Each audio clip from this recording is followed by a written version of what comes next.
हाथ में आज बापा माँ को मंगल तिलक करेंगे, शुभ तिलक।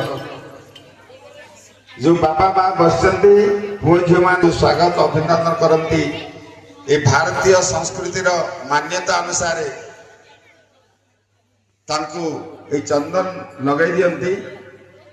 बापा माँ से बहुत खुशी हो जाती कहीं ये आमर संस्कृतिर परंपरा, ये संस्कृति ऋषि परंपरा ये पूर्वर ये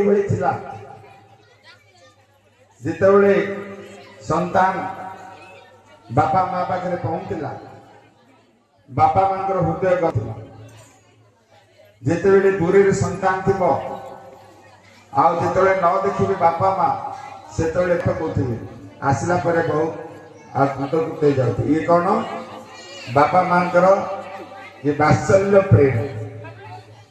पुओ झील माने बापा माँ सबुठु अधिक भल पाइबे माने पुओ झील माने। सबु परिवार रे ये व्यवस्था किंतु आज आधुनिक